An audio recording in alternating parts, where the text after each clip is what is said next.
Well, hello, ladies and gentlemen. My name is Brett Keane, and you are watching and listening to The Brett Keane Show. We're going to get right into this. I'm going to go ahead and play this video in audio, and then we're going to react to it. Folks, if I were you, I'd get your toilet paper because you're going to be shitting yourself when you see this fucking nonsense. Here we go. John Holmston, a retired CIA agent, has admitted on national Russian television that the CIA was behind the creation of the 1980s hip-hop scene and financed major hip-hop acts including NWA, Afrika Bambaataa, and Grandmaster Flash and the Furious Five. The government at the time spent, quote, big money, serious money, on this covert operation destined to further division and corrupt the American youth to nihilist, anti-establishment, and anti-American ideologies, he explained in a half-hour interview broadcast on national television. How about that, ladies and gentlemen? I remember back in the day, whenever Metallica and Megadeth dropped a lot of heavy metal and rock, there were also a lot of 80s bands who were constantly talking about sex and being promiscuous and having relationships and being involved with many different women. And I remember hearing a lot of religious folks say, they're basically pushing sin onto the youth. They're exposing themselves and pushing and trying to influence the idea and inspire kids to just go out and do all this kind of stuff.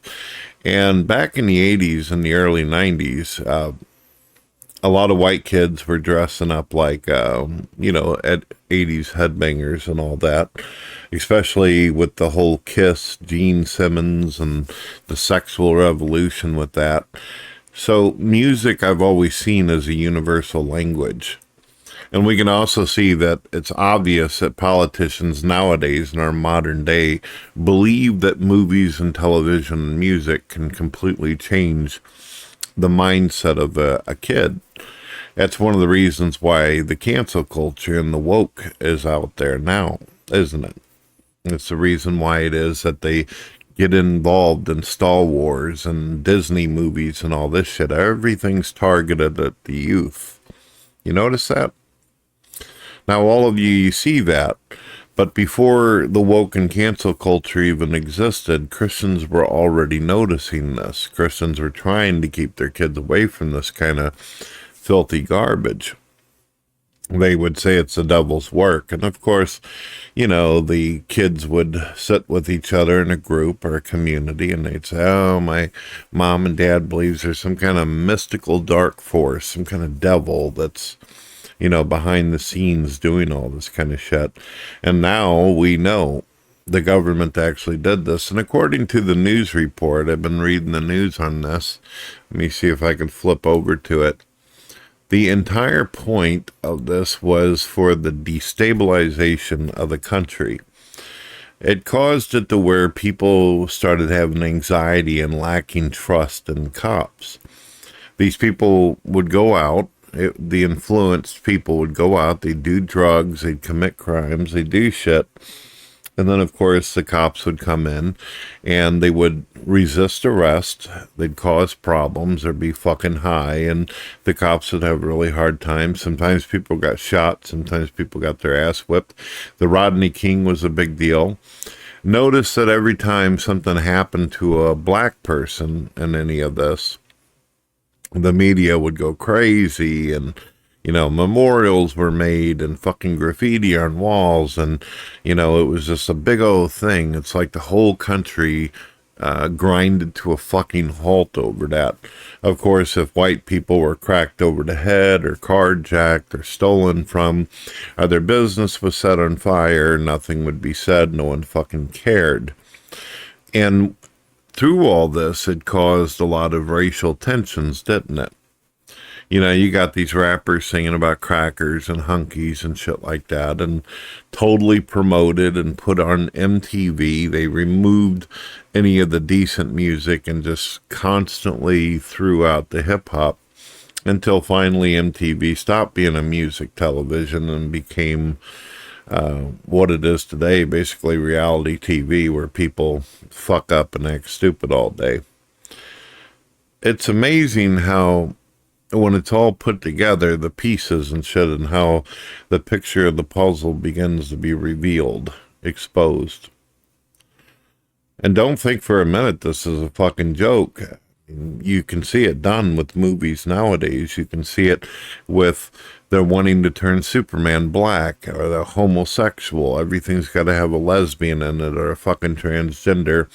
All the minorities have to be represented.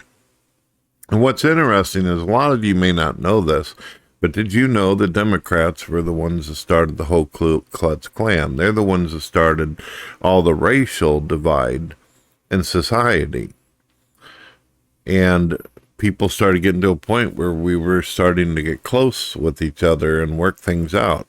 You start seeing marriages between interracial couples. Everything's going fine. Even when homosexuals got their right to be able to get married and have relationships and there wasn't any kind of problem, the government decided to make it a problem. All the problems that we have today are created problems from politics and the government. Trump comes on the scene. He wants to get rid of these type of people. And what ends up happening is the FBI and the CIA, they work together to fuck the guy over.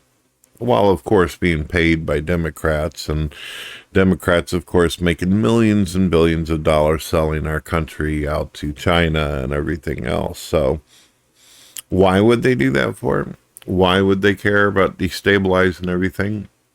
Well, think about what the Democrats were able to do to the black community. They were able to fuck up their neighborhoods for them, destroy them, and then make promises to them that if they vote, they're going to do all this cool shit for them.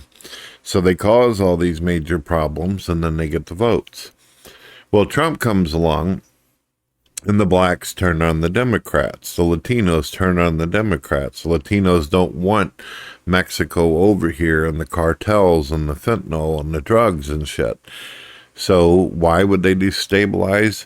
Because Americans lost trust in the government. They lost trust in the Democrats and the liberals. People were going for Trump. And Trump wasn't necessarily, if you really think about it, he's not really a Republican or a Democrat. He's just a guy with big dreams and big ambitions and a lot of admiration and respect for America. He basically sees the potential of what this country could be. Well, the Democrats couldn't have that. They weren't able to lie to the blacks anymore, Latinos. So what needs to happen now is you need to clear the chessboard. Get rid of the fucking people who you know are not going to support you and vote for you. Beat the shit out of them. Have the FBI, CIA plant themselves in the crowds and the audiences, fuck people up. Bring in a bunch of people from other countries, and you simply let them kill each other. You know, get that racial tension, the anxiety, the fear, which is what liberal media pushes all the time. And then what you'll end up with is people freaked out. Make sure the education system gets no funding whatsoever. Keep the kids stupid. Teach them communism and socialism. Teach them how to hate America. And this is what you got. Well, ladies and gentlemen, it's a fucking mess. And to be honest with you, I have no idea what to do to fix any of this. As far as I'm concerned, this country needs a full reset. We need to get rid of all these old fucking senior citizens in Congress. We need to get rid of the old gate. We need to get people who are actually patriotic, who care about this country. That's the only thing that can be done, but I don't see it happening anytime soon. I expect things to get 1,000,000 times worse. I expect things to get really, really dark. Here it is. Let me know what you think in the comments.